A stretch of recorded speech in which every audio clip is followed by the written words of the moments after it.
I am Ethan, 28 years old. 2 years ago, my own brother stood up in the middle of a crowded church and tried to completely destroy my life. While I was standing at the altar, looking into the eyes of the woman I loved more than anything in this world, my own flesh and blood screamed that I was pathetic. My brother Richard pointed his finger at me and yelled, "You're marrying a waitress, Ethan. How pathetic can you be?" They laughed at my public school teacher's salary. They humiliated us in front of 200 guests, trying to turn what should have been the most sacred, beautiful day of my life into a public spectacle of cruelty and shame. But there was one massive thing they did not know. The woman they were mocking, the woman they thought was just some poor girl wiping down coffee shop tables, held a secret that would shatter their entire arrogant world into a million pieces. And now the brother who tried to ruin my wedding is begging for a job scrubbing those exact same plates. Before I tell you exactly how they dug their own graves and sealed themselves inside, hit that like button if you believe in absolute karma. And don't forget to let me know where you are watching from in the comments below. Now, let's go back to the exact second my nightmare started. The air inside the church was thick and suffocating. It smelled heavily of white lies and old polished wood, but mostly it smelled of my family's suffocating judgment. The morning sun was shining through the massive stained glass windows, casting long, colorful, beautiful shadows across the cold stone floor. But there was absolutely nothing warm about the atmosphere in that room. I stood at the altar in my rented tuxedo. My collar felt incredibly tight. My heart was hammering against my ribs so hard I thought the microphone clipped to my lapel was going to pick up the sound. Beside me was Chloe. She looked absolutely stunning. She wore a simple, elegant white dress that we bought off the rack. It didn't cost a year's salary. It didn't have a designer label that my mother could brag about at her country club meetings. But to me, Chloe looked like royalty. Her hands were incredibly warm inside of mine, her grip steady and reassuring. Reverend Miller stood in front of us. He was a kind, soft-spoken older man who had known me since I was a little kid running around the neighborhood. He smiled warmly at us, adjusting his reading glasses. He cleared his throat, and his voice echoed perfectly into the high, vaulted ceiling of the sanctuary. "If anyone knows any reason why these two should not be joined in holy matrimony, speak now or forever hold your peace." It is supposed to be a total formality. It is a dramatic pause meant for old romance movies, not real life. You hear those words at every wedding, and you wait for the brief 2 seconds of silence to pass so the ceremony can move forward. But the silence that followed was violently, aggressively shattered by the loud scrape of heavy wood against stone. "This is an absolute joke!" The voice tore through the quiet church like a gunshot. I didn't even need to turn my head to know exactly who it was. My jaw instantly locked. My knuckles turned stark white as I gripped Chloe's hands tighter. It was Richard, my older brother, the undeniable golden child of the Hayes family. I slowly turned my head, feeling a cold dread wash over my entire body. Richard was standing up in the third row, right on the aisle. He was wearing a custom-tailored charcoal suit that probably cost more than my car. He looked like a shark that had just smelled blood in the water. His wife, Victoria, sat beside him. She was clutching her designer purse, her posture perfectly rigid, and she had this incredibly smug, satisfied smirk plastered right across her face. My mother, Eleanor, sat next to them. She stared straight ahead at the altar, her face completely expressionless, not lifting a single finger to stop him. My father, Arthur, simply looked down at his expensive leather shoes. He was the eternal coward, the man who always kept the peace by letting the loudest, most aggressive voice in the room win every single time. "This is ridiculous!" Richard shouted again. He stepped completely out of the pew and walked right into the center aisle, closing the distance between us. Loud whispers instantly erupted from the bride's side of the church. My friends, my co-workers, Chloe's small group of friends. They were all turning around, their faces masks of pure shock. "Ethan, you are making a massive mistake," Richard yelled, pointing his finger directly at my chest. "You are better than this. You're marrying a waitress. For God's sake, how pathetic can you be? Every single word was a highly calculated strike. Richard never did anything by accident. He didn't just want to stop the wedding. He wanted to establish complete dominance. He wanted every single person in that room to know that my choices, my life, my salary, and my love were completely inferior to his investment portfolios, his real estate holdings, and his massive bank accounts. Reverend Miller stepped forward, raising a trembling hand. "Richard, please, this is a house of God. I must ask you to sit down immediately, or I will have the ushers escort you outside." "Oh, you don't need to escort me anywhere. I am leaving." Richard scoffed loudly, dramatically adjusting his silk tie. He took one more step toward the altar, locking his dark eyes onto mine. "When this all completely falls apart, Ethan," Richard said, his voice dripping with pure venom and arrogance. "When you finally wake up and realize you cannot pay a mortgage or fund a college account on a public school teacher's salary combined with her little spare change tips from wiping down dirty tables, do not come crying to me. Do not ask me for a loan. You have made your bed. It's a very cheap, very sad one. Now lie in it."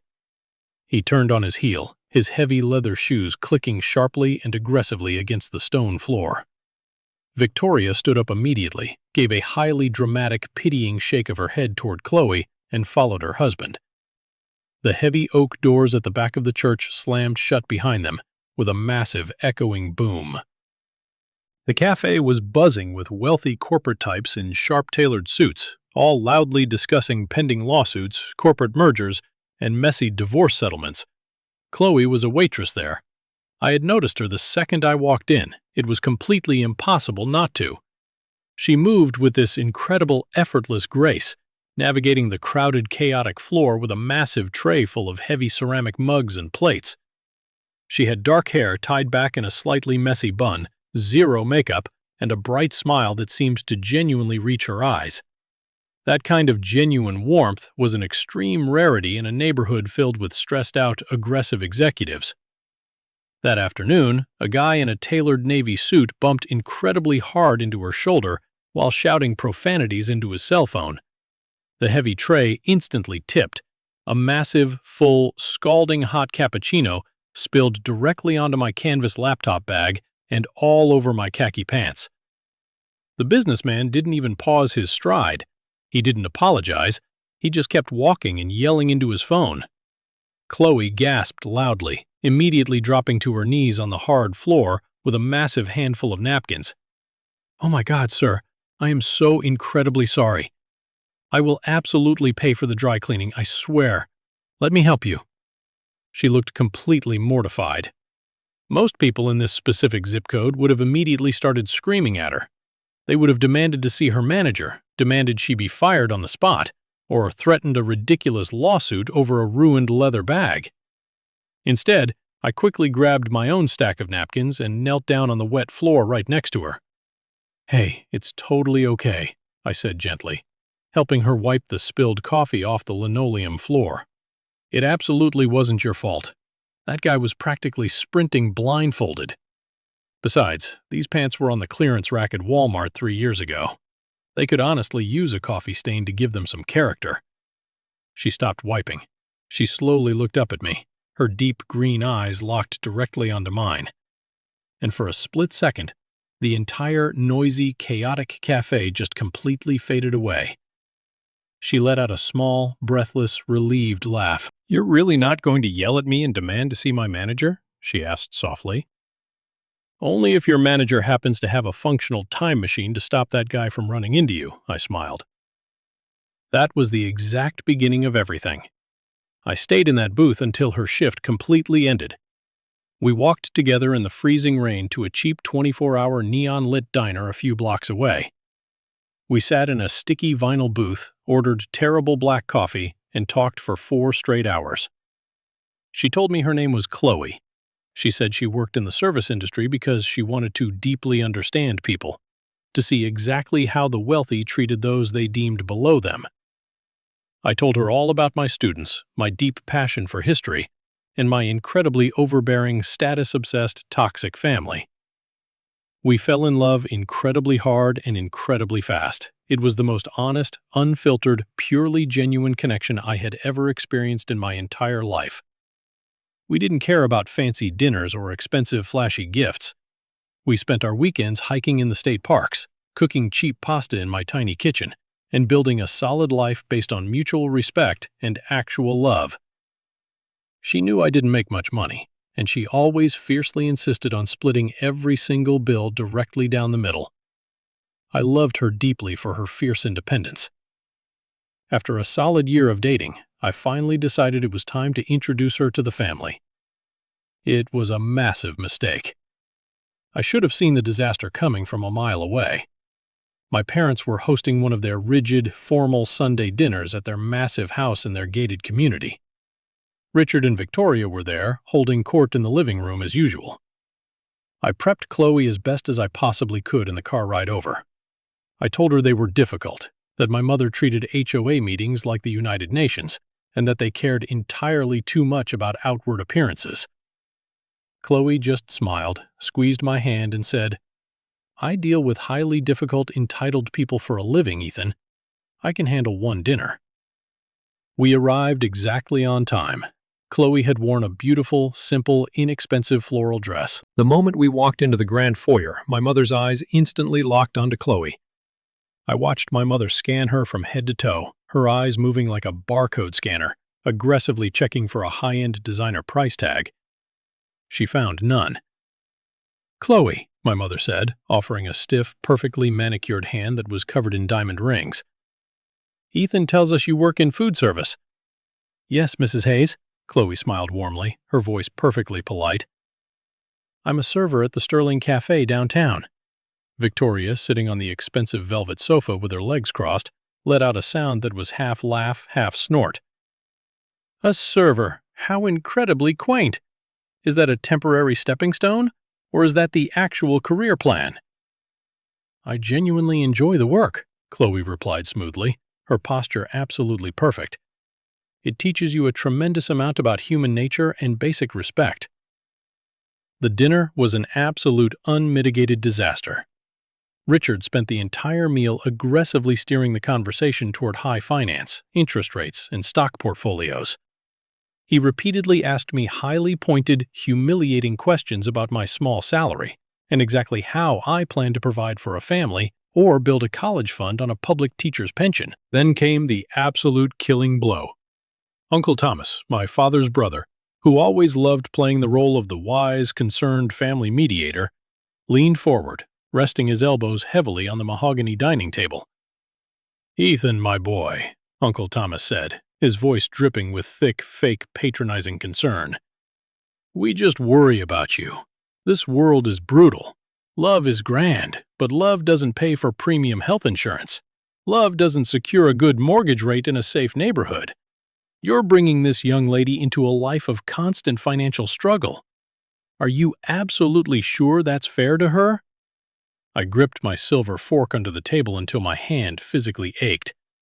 I looked at my parents. They were actively nodding in agreement. They were actually sitting there agreeing with Thomas that my perfectly honest, hard-working life was a burden and a failure. Before I could completely explode and flip the table, Chloe reached under the table and placed her hand firmly on my shaking knee.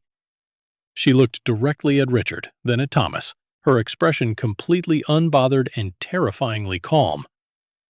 "Ethan's life is richer than anyone I have ever met," Chloe said, her voice incredibly steady and crystal clear. "He builds people up. He doesn't need to aggressively tear others down just to feel important. I think that is the most valuable asset a person can possibly have."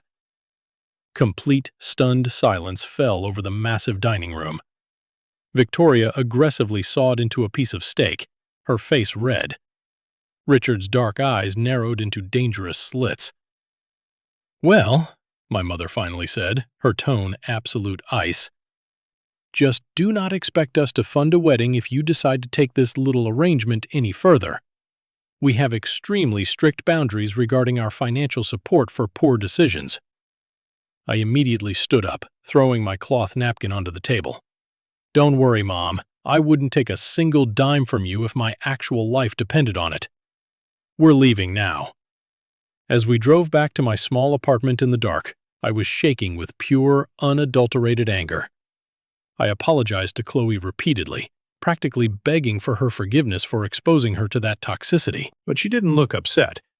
She just looked out the passenger window into the passing streetlights, a calm, deeply calculating look in her bright green eyes. "They measure absolutely everything by what they can see on a piece of paper," she said quietly into the dark car. "Someday, Ethan, they are going to learn the hard way that paper burns very, very easily." 6 months later, I proposed to Chloe in the middle of a massive thunderstorm in my tiny living room. She said yes before I even finished asking the question. We decided right then and there to plan the wedding ourselves, entirely on our own terms. We didn't want a single cent of my family's money, and we certainly didn't want their toxic influence dictating our joy. But I drastically, foolishly underestimated the terrifying lengths my family would go to in order to assert their absolute dominance. I thought setting a firm boundary would keep them at bay. I was so incredibly, dangerously wrong. Planning the wedding on a public school teacher's salary and a waitress's income was an absolute masterclass in stretching a dollar until it screamed. I willingly took on extra exhausting tutoring shifts after school, grading papers until my eyes burned. Chloe worked grueling double shifts at the cafe, coming home late with aching feet but a massive smile on her face. We sat at my small kitchen table with highlighters and spreadsheets, mapping out every single penny. We found a beautiful, modest, historic church that didn't charge an outrageous fee. And for the reception, we managed to book a very nice mid-tier Italian restaurant that agreed to close down to the public for a few hours for a highly reasonable flat rate. It absolutely wasn't the Ritz-Carlton. It wasn't the country club where Richard got married. But it was going to be ours, paid for with our own sweat and hard work. I made the massive, stupid mistake of trying to involve my family just a tiny little bit. I was holding on to this desperate, foolish hope that maybe, just maybe, they would put aside their overwhelming snobbery for one single day to celebrate my happiness. I asked my younger cousin David to help me coordinate the groomsmen. David was a decent kid, or at least I thought he was. He was fresh out of college, desperately looking for a job in finance, and always seemed eager to please the older generation. Exactly 2 weeks before the wedding, my phone rang. The caller ID flashed Uncle Thomas's name. "Ethan," Thomas started, his voice thick with that signature, heavily patronizing concern that always made my blood pressure spike. "I had a very interesting chat with young David yesterday. He mentioned the specific venue you booked for the reception." I tightened my grip on the phone, my jaw clenching. "Yes, it's a very nice place. Good food, good atmosphere." "Ethan, I need you to be completely honest with me." Thomas lowered his voice to a theatrical, conspiratorial whisper. "Did you take out a high-interest loan for this? Or worse, did you drain your retirement? I know a guy in real estate who handles debt consolidation and bankruptcy. Richard was looking at the commercial market in that specific area, and he told me, the deposit alone for a place like that must have completely drained your pathetic savings. You are starting a marriage in a massive financial hole, all to impress a waitress." My blood instantly boiled. The betrayal stung like a physical slap. David had eagerly fed them all the private details of my wedding, and Thomas had immediately sprinted to Richard to dissect and mock my personal finances. "I did not take out a loan, Thomas," I said coldly, my voice shaking with restrained fury. "We saved for it with our own money, and her name is Chloe, not a waitress." Right, of course." Thomas chuckled softly over the phone, a horrible grating sound that made my skin crawl. "Just don't let your stubborn pride absolutely ruin your credit score, son. We'll see you at the rehearsal." He hung up. I sat on the edge of my bed, staring at the wall. I realized right then that Thomas was never a mediator. He was Richard's personal spy. He was actively gathering ammunition so Richard could continue to feel vastly superior. The rehearsal dinner the night before the wedding was the exact catalyst that finally ignited the powder keg. Traditionally, the groom's parents pay for the rehearsal dinner. True to her icy word, my mother flatly refused to contribute a single dollar. So, my best friend Marcus, a guy I had known since high school, who now ran a highly successful contracting and construction business, stepped up. He generously offered to host a backyard barbecue at his place. It was relaxed, warm, and exactly what Chloe and I actually wanted. There were string lights, cold beers and coolers, and the smell of hickory smoke in the air. But Richard absolutely could not stand an event where he was not in total control. He showed up with Victoria a full hour late. Richard pulled his brand-new, gleaming silver Porsche directly onto Marcus's lawn, ignoring the driveway entirely. He stepped out wearing a casual designer suit that cost more than Marcus's work truck. They didn't bring a gift. They didn't bring a side dish. They brought an incredibly toxic attitude. They stood rigidly in the far corner of the yard, nursing imported beers they had brought themselves, actively and loudly refusing to eat the barbecue Marcus had spent all day grilling. About halfway through the evening, when everyone was finally relaxed and laughing, Richard intentionally clinked his glass bottle heavily against a metal deck railing to loudly get everyone's attention. The entire yard went dead quiet. "Speech time!" Richard announced loudly, walking slowly toward the picnic table where Chloe and I were sitting. He reached into the inner breast pocket of his expensive jacket and pulled out a crisp, thick, bright white envelope. "Ethan, Chloe," Richard began, projecting his deep voice so every single person in the yard could hear him perfectly. "We all know weddings are incredibly stressful, especially when you are desperately trying to punch way above your weight class." Victoria snickered loudly behind him, sipping her beer. Marcus took a step forward, his jaw tight, his hands curling into fists, but I held up a hand to stop him. I wanted to see exactly how far my brother would go. I wanted everyone to witness this. "I talked to my accountant this morning," Richard continued, waving the thick envelope in the air like a prize. "And Victoria and I decided that we want to help you guys out. Consider it an early wedding gift, or maybe just a charitable tax write-off. Whatever helps you sleep at night." He tossed the envelope onto the wooden picnic table directly in front of us. It landed with a heavy, insulting smack. "There's exactly $10,000 in cash in there," Richard said, a vicious, wildly triumphant smile spreading across his face. "Use it to pay off the high-interest credit cards I know you maxed out. Or better yet, Chloe, use it to go to night school. Get a real degree, because serving coffee and wiping up spills for people like me isn't a career, is a trap for people with no ambition, and I do not want my brother permanently chained to a sinking ship." The silence in the backyard was absolute and terrifying.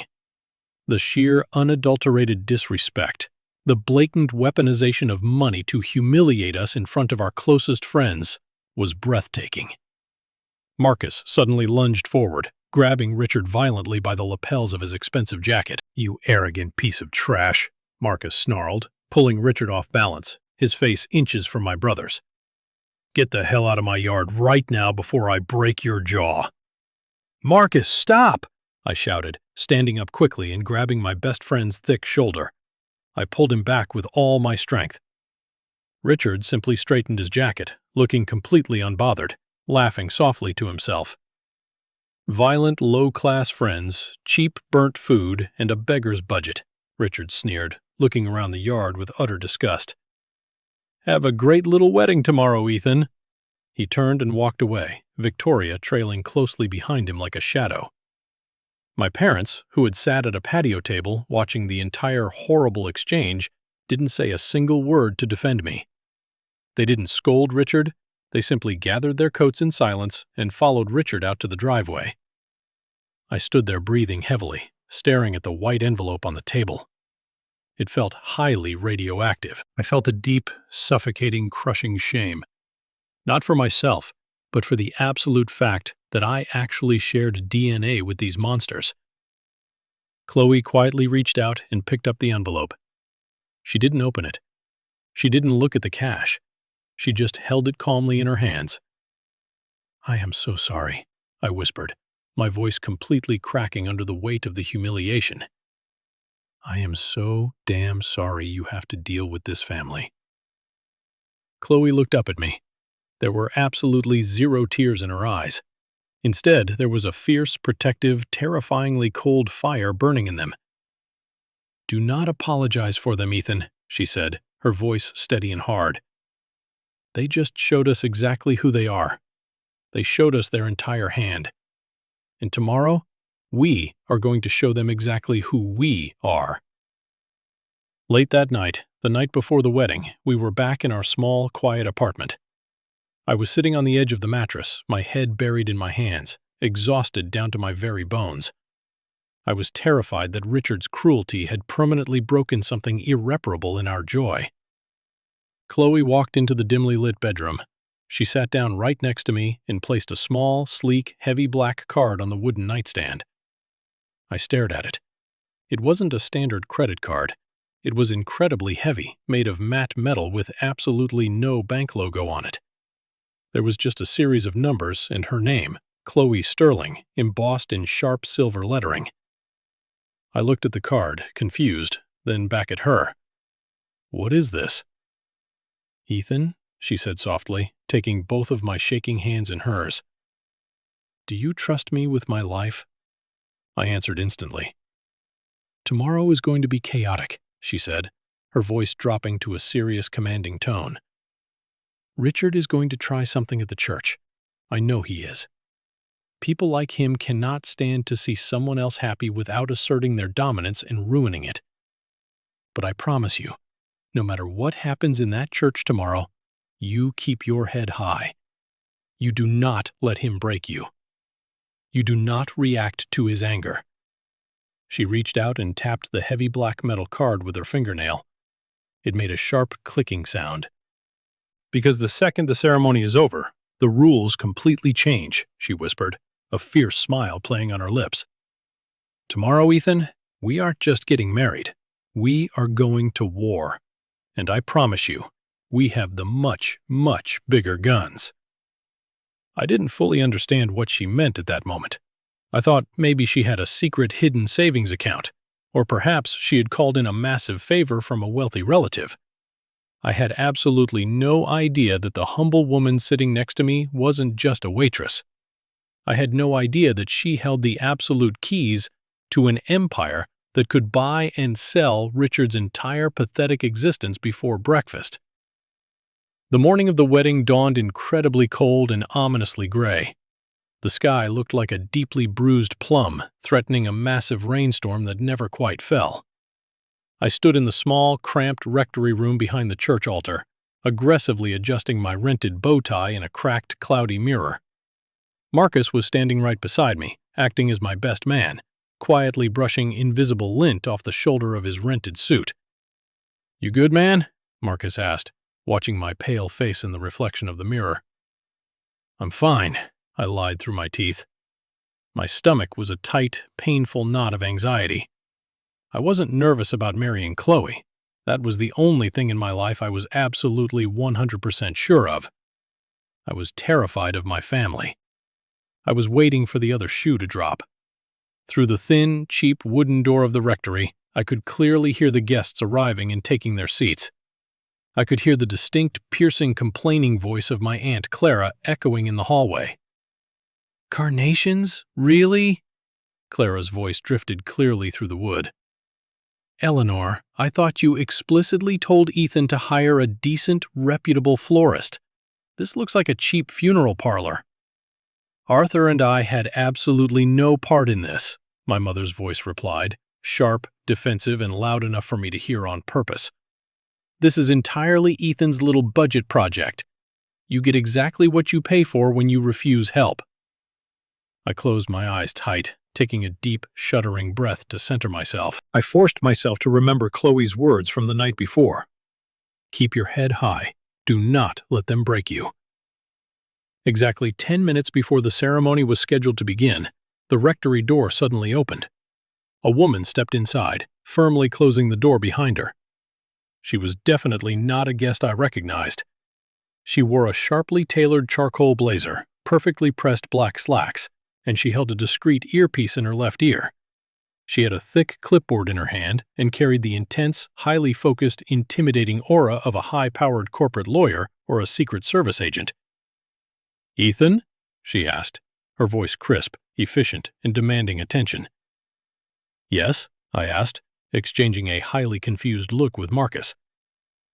"I'm Sarah. I work closely with Chloe," she said, extending a hand. Her grip was incredibly firm and entirely professional. "Oh," I said, blinking rapidly. "You work at the cafe downtown? I don't think I've ever seen you there." Sarah gave a brief, tight smile that absolutely did not reach her eyes. "Something like that. Chloe sent me ahead to ensure everything on the groom side is secure and ready." "Do you have the rings?" "I've got them right here," Marcus said, patting his jacket pocket, looking at Sarah with intense suspicion. Sarah nodded aggressively, tapping her pen against her clipboard. "Excellent. Listen to me carefully. The transport is waiting directly at the side exit for after the ceremony. Do not, under any circumstances, take the main doors out to the street where the guests are exiting. Is that clearly understood?" "Transport?"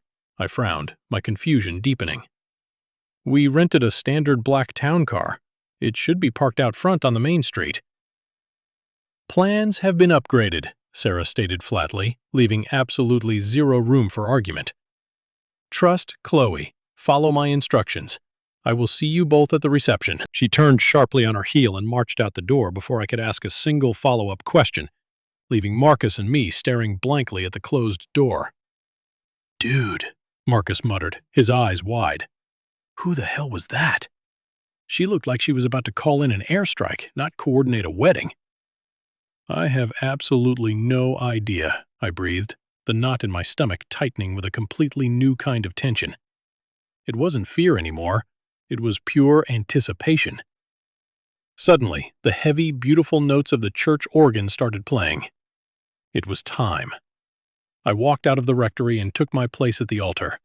I kept my eyes fixed straight ahead. I actively refused to look at the third pew where I knew my parents and Richard were sitting. When the heavy back doors opened and Chloe began to walk down the aisle, the entire chaotic world outside of her simply ceased to exist. She was breathtaking.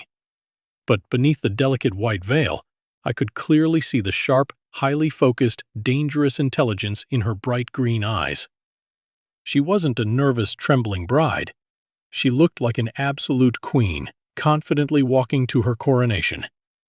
And then, as we stood there at the altar, holding hands and exchanging our vows, Richard launched his calculated, vicious attack.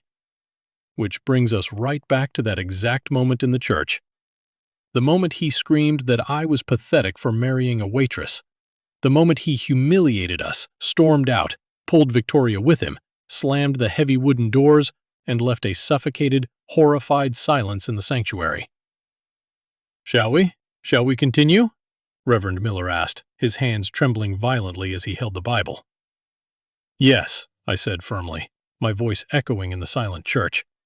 "Let's continue." We finished the vows. The rings were exchanged. When Reverend Miller finally pronounced us husband and wife, the applause from Marcus and my few loyal friends was incredibly loud, aggressively attempting to drown out the awkward, judging silence radiating from my family's side of the aisle. My parents sat completely rigid in their pew, looking visibly embarrassed to even share my last name. David, my cousin, who had betrayed my trust to Uncle Thomas, stared at the floor, refusing to meet my eyes. As we walked back up the center aisle together as husband and wife, Chloe leaned her head onto my shoulder. Her voice was incredibly steady, laced with a highly dangerous, thrilling kind of calm. "Did Sarah come talk to you in the back?" she whispered, keeping a brilliant, perfect smile on her face for the photographer's flashing cameras. "Yes," I murmured back, keeping my own smile plastered on my face. "She said something very specific about transport waiting at the side exit." "Good," Chloe said, her grip on my hand tightening. "Follow my lead. The storm is over, Ethan. Now we bring the earthquake." As we reached the back of the church, instead of pushing through the main double doors to greet the confused, whispering guests on the front steps, we veered sharply to the left. We slipped through the narrow, dimly lit hallway that led directly to the small alleyway beside the church. I fully expected to see the slightly dented, cheap black Lincoln Town car we had booked for $100 idling by the dumpsters. Instead, idling completely silently in the narrow alleyway, gleaming impossibly bright under the gray, overcast sky, was a massive, pitch-black, brand-new Rolls-Royce Phantom. The chrome was polished to an absolute mirror finish. A driver in a full, immaculate black uniform and white gloves stood at strict attention by the open rear door. I stopped dead in my tracks. My jaw practically hit the pavement. "Chloe," I stammered, looking from the multi-million-dollar car to my beautiful wife. "Whose car is this? What did you do? We absolutely cannot afford this. If Richard sees this pulling up to the reception, he'll think I took out another massive high-interest loan just to show off." Chloe stepped forward, pulling me gently with her. The driver immediately bowed his head slightly. "Good afternoon, Miss Sterling. Congratulations on your marriage," the driver said respectfully. "Miss Sterling?" She turned to face me, lifting her white veil back completely over her head. The warm, modest, quiet waitress I had known and loved for 2 years was gone. Standing in her place, radiating absolute power, confidence, and immense, untouchable wealth, was a completely different woman. "It's my car, Ethan," she said softly, reaching out to gently touch my cheek. "It's always been my car. And Richard is about to find out, in front of the entire world, that the poor little waitress he just publicly humiliated owns the very ground he stands on." I thought the absolute worst of the day was over. I was so incredibly, beautifully wrong. The real destruction hadn't even begun. I stood completely frozen in the damp, narrow alleyway behind the church, staring blankly at the massive, gleaming black Rolls-Royce Phantom. My brain simply refused to process the reality of what was happening directly in front of me. For 2 entire years, I had known Chloe as a hard-working, highly modest waitress. I knew her as the woman who carefully counted her crumpled dollar bills from her tip jar to help pay for our groceries. I knew her as the woman who willingly split the cost of cheap Friday night takeout dinners, who aggressively hunted for discount coupons, and who worried right alongside me about the rising cost of our winter electric bill. Now, she was standing casually next to a bespoke luxury vehicle that cost substantially more than the entire working-class neighborhood I grew up in. A highly trained driver, wearing a perfectly pressed black uniform and pristine white gloves, was physically bowing his head to her in absolute reverence. "Get in, Ethan," Chloe said smoothly. Her voice was completely devoid of the suffocating anxiety that had plagued us all morning. She gracefully slid into the cavernous, luxurious backseat of the Phantom, looking like she had done this 1,000,000 times before. I followed her blindly, my legs feeling incredibly heavy, like lead weights were attached to my ankles. The heavy reinforced doors closed with a solid, completely soundproof thud, instantly cutting off the chaotic noise of the city streets and the distant chatter of our confused wedding guests. The interior of the vehicle smelled of incredibly rich, custom-stitched leather and absolute, undeniable perfection. I sank deep into the plush seat, turning my head to look at the woman I had just married. She had completely removed her delicate white veil, and the soft, ambient luxury lighting of the car's interior illuminated a fierce, hardened, intensely determined expression on her beautiful face that I had absolutely never seen before. "Chloe, please tell me what is going on," I asked, my voice barely above a hoarse whisper. "You just called yourself Miss Sterling. What does that actually mean? And why are we driving downtown? The mid-tier Italian restaurant we booked for the wedding reception is in the completely opposite direction. We are going to be incredibly late to our own wedding, and Richard is going to use that as another excuse to publicly humiliate us." Chloe reached over to the polished mahogany center console and smoothly poured 2 glasses of sparkling water from a heavy crystal decanter. She handed me one, her hand perfectly steady. Not a single tremor of nerves to be found. "We are absolutely not going to that mid-tier Italian restaurant, Ethan," Chloe said, taking a slow, calculated sip of her water. That restaurant was a complete decoy venue. I booked it months ago, entirely to give your brother Richard and your Uncle Thomas something specific to actively investigate and loudly mock. I knew exactly how they operated. I knew they would immediately try to aggressively dig into our personal finances. I knew they would run straight to their shady real estate contacts to illegally check the commercial lease agreements and investigate the exact deposit amounts we supposedly put down.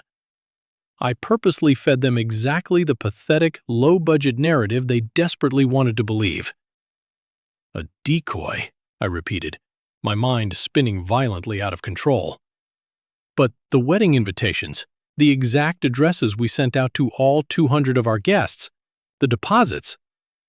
Sarah, my executive assistant, intercepted the guest redirection this morning while the ceremony was taking place, Chloe explained calmly, her eyes fixed on the passing skyscrapers outside the tinted windows. Every single person on the groom's side, every single person on my side, and all of our actual genuine friends were handed discreet, updated location cards by Sarah's private security team as they exited the church doors. They are currently being redirected to the actual venue right now. And where exactly is this actual venue? I asked. Gripping the heavy crystal glass so tightly, I honestly thought the thick glass might shatter in my hand. We are officially hosting the reception at the Sterling Grande, she replied flatly, casually naming the most exclusive, ridiculously expensive, internationally renowned 6-star hotel and private event space in the entire state. It was a massive, imposing fortress of extreme wealth. It was the specific place where international diplomats, tech billionaires, and Hollywood celebrities hosted their ultra-private galas. You could not even walk into the opulent marble lobby of the Sterling Grande without an exclusive platinum membership or a highly vetted corporate invitation. The Sterling Grande? I choked on my water, coughing violently. Chloe, you have to be kidding me. That place requires a deposit equivalent to a massive down payment on a luxury mansion. We absolutely cannot afford that on a teacher salary. Richard is going to have an absolute field day with this. He is going to literally stand up in the middle of the ballroom and loudly announce to everyone that I took out a highly predatory loan or committed massive financial fraud just to show off to him. He is going to call the police. Chloe smiled. It was a completely cold, highly calculated, beautifully dangerous smile. It was the smile of an apex predator watching its prey walk directly into a perfectly designed trap. I want him to think exactly that, Chloe whispered, reaching out to gently touch my cheek. Let him walk through those golden doors, thinking he still holds absolutely all the power in the world. I want him to feel incredibly comfortable in his massive arrogance, because the higher he confidently climbs on his pathetic pedestal of superiority, the much, much harder the concrete is going to hit his face when he inevitably falls. Meanwhile, all the way across town, that exact trap was already perfectly set and patiently waiting to violently snap shut. I later learned the exact excruciating details of what happened when my family proudly arrived at the Sterling Grand, courtesy of my best man Marcus, and the hide security footage Sarah later saved for me. Richard and Victoria pulled their gleaming silver Porsche aggressively up to the massive, imposing, gold-leafed double doors of the luxury hotel. They were visibly furious and highly insulted. They genuinely thought the updated location card they received at the church was some kind of stupid, elaborate, desperate joke I was playing to somehow save face after the massive humiliation at the altar. Richard marched aggressively past the stunned valet attendants, completely ignoring the polite doorman, and strutted right up to the main concierge desk in the breathtaking, cavernous marble lobby. My parents, Eleanor and Arthur, along with Uncle Thomas, followed closely behind him like obedient little sheep. They were looking nervously up at the massive, cascading crystal chandeliers and the towering, imported exotic floral arrangements that likely cost more than an entire 4-year college fund. There has been a massive, ridiculous miscommunication here, Richard barked loudly at the front desk, slamming his palm flat on the polished imported marble. My brother Ethan Hayes supposedly relocated his cheap little budget wedding reception to this exact address. Obviously, someone in your management team has made a severe administrative error. You people do not host events for public school teachers who can barely afford a decent mortgage. Julian, the seasoned general manager of the Sterling Grande, was already waiting for him. Julian was a man who had personally dealt with obnoxious, demanding billionaires and entitled celebrities for decades. He knew exactly how to handle loud, arrogant bullies. "Mr. Richard Hayes, I presume?" Julian asked smoothly, adjusting his immaculate, custom-tailored suit jacket, his expression completely unreadable. "Yes, obviously," Richard snapped, leaning aggressively over the high counter. "And I demand to know exactly what kind of fraudulent financial paperwork my pathetic brother submitted to you people to temporarily secure a ballroom here. I am a highly licensed financial advisor.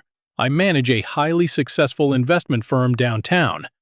I can personally guarantee you right now that Ethan absolutely does not have the liquid assets, the collateral, or the credit score to even afford the appetizers in your kitchen, let alone a fully catered private reception. He is highly likely committing massive fraud, and I will absolutely not let my pristine family name be dragged into a messy corporate lawsuit." Julian simply offered a polite, completely impenetrable professional smile. "Mr. Hayes, I can assure you that all financial obligations regarding this specific event have been completely settled in full. There is absolutely no fraud taking place on these premises. The grand ballroom has been exclusively reserved for the Hayes Sterling wedding reception. If you and your family would please follow the head hostess, we have a premium table waiting for you near the front of the stage." Richard looked completely stunned for a brief second, and then deeply, intensely suspicious. He turned to Victoria, his face twisting into an ugly, mocking sneer. "Do you see this absolute madness? He must have taken out a massive predatory loan from a shadow lender. He probably illegally leveraged his pathetic teacher's pension. He is going to be absolutely entirely bankrupted by tomorrow morning. This is pathetic. He is financially destroying his entire future just to desperately prove a point to me. It's just incredibly sad and desperate." Victoria chimed in, aggressively adjusting her expensive designer purse and looking around the opulent, breathtaking lobby with a highly critical, jealous eye. "All this fake luxury for a little waitress. It's literally like putting a cheap, tacky bumper sticker on a brand new Ferrari." My mother, Eleanor, sighed heavily, shaking her head in profound disappointment. "I absolutely refuse to pay for his bankruptcy lawyer when the massive bill finally comes due. I absolutely refuse. We tried to warn him. He made this terrible bed. He can lie in it." They all aggressively marched into the grand ballroom like they were reluctantly walking into a peasant's dirty mud hut. They took their assigned seats at a massive, beautifully decorated table right near the center dance floor. The room was breathtakingly beautiful. Floor-to-ceiling windows offered a panoramic view overlooking the entire city skyline. The massive tables were draped in heavy imported silk covered in massive towering arrangements of rare white orchids and completely surrounded by heavy gold-plated cutlery. Marcus, my loyal best friend, was seated at a table nearby with the rest of my groomsmen. He later told me that Richard spent the entire first hour of the reception actively, loudly, and obnoxiously mocking every single detail of the room. Richard loudly complained to the waiters about the quality of the vintage champagne, arrogantly claiming his own personal wine cellar was vastly superior. He loudly hypothesized to Uncle Thomas about the exact crippling interest rate on the loan I must have taken out. He was completely, utterly comfortable in his absolute, unshakable superiority. He had absolutely no idea that he was sitting right in the exact center of a meticulously designed kill zone, and the countdown had already reached 0. Back in the Rolls-Royce Phantom, the massive car smoothly pulled to a stop at the highly secured private VIP underground entrance of the hotel. The driver immediately rushed out and opened the heavy door. Chloe stepped out into the private garage. Looking absolutely radiant, fiercely powerful, and completely unstoppable, she reached her delicate hand back into the dark interior of the car for me. "Are you absolutely ready to meet my family, Ethan?" she asked softly, her green eyes shining with an intense, thrilling light. I took a massive, deep breath, grabbing her warm hand tightly. I stepped out of the car. I still didn't know exactly how wealthy she was, but looking at the private security detail waiting for us, I knew my life was never, ever going to be the same again. "I'm ready," I said, my voice finally steady. We walked swiftly to the private gold-plated elevator. The heavy doors slid closed silently, and we began the rapid, stomach-dropping ascent to the grand ballroom level. I foolishly thought the absolute worst was over. I thought the drama was contained. I was completely wrong. The real catastrophic storm was just about to break, and it was going to wash my toxic family entirely off the map. The private elevator doors opened with a soft, pleasant, melodic chime. We stepped out into a heavily secured, secluded hallway located directly behind the massive main stage of the grand ballroom. Through the thick, heavy velvet curtains, I could clearly hear the lively, upbeat sounds of a professional 20-piece jazz band and the low, echoing murmur of 200 guests mingling. Sarah, the terrifyingly efficient assistant, was standing right there waiting for us, holding her thick clipboard, her discreet earpiece glowing faintly in the dim hallway light. Sarah reported that Richard had spent the entire first hour of the reception insulting the staff, mocking the ballroom, and loudly telling anyone who would listen that I had bankrupted myself to impress a waitress. Chloe told me to stay calm, because silence and composure were the strongest weapons against someone like him. Then the music stopped, the curtains opened, and we were introduced as husband and wife in front of the entire grand ballroom. Richard still sat there smirking, convinced he was about to humiliate me again, until the general manager announced a special guest, William Sterling, founder and chairman of the Sterling Group. That was the moment the room shifted.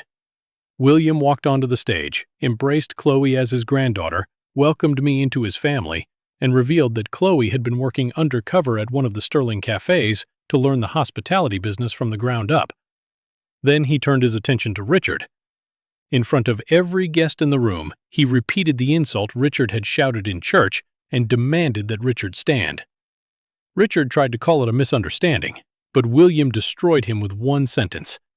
Richard's fancy investment office was leased from buildings owned by the Sterling Group, and the very walls he used to pretend he was powerful belonged to Chloe's trust. William announced that his legal team would review every lease, every business practice, and every ethical violation tied to Richard's firm. Then he ordered security to remove Richard, Victoria, my parents, and Uncle Thomas from the wedding. My mother cried and begged me to protect them because they were family, but I looked at her and said clearly that I did not know those people, and that they should be removed from my wedding.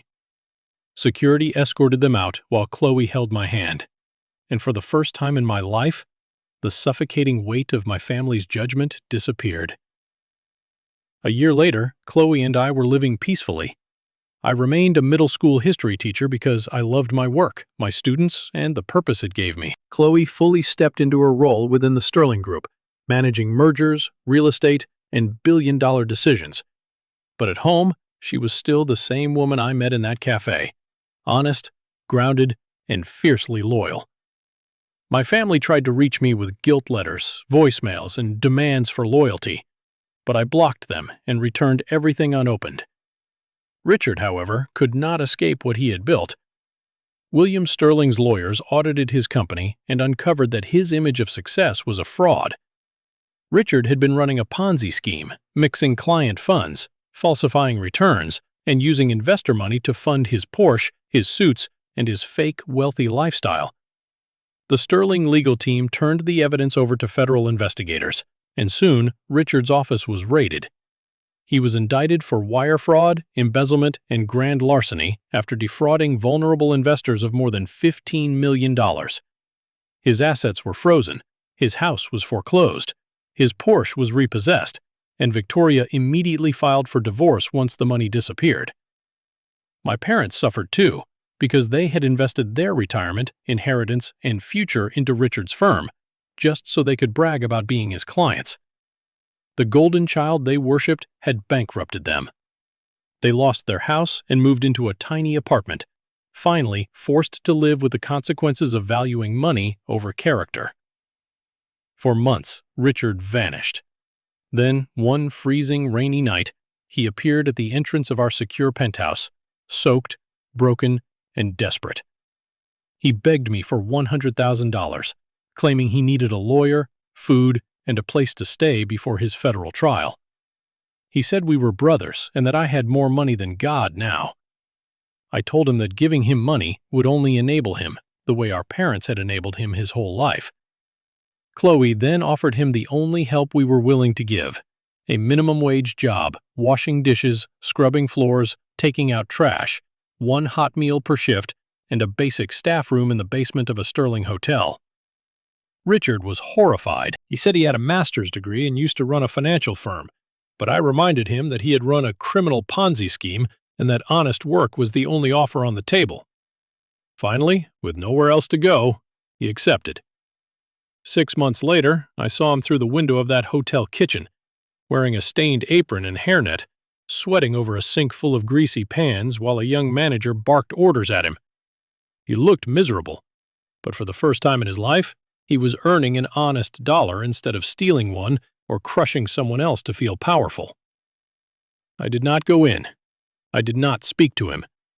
I simply smiled and left. I drove back to my school, walked into my classroom, and realized the greatest revenge was never about destroying Richard, my parents, or anyone else who mocked me. The greatest revenge was building a peaceful life beyond their reach. I was still a teacher. I was still a husband. I was still the man who believed kindness, honesty, and purpose mattered more than wealth. Chloe's secret exposed them, but my freedom came from finally knowing my own worth. I did not need their approval, their respect, or their apology. I had love, peace, purpose, and a life they could no longer touch.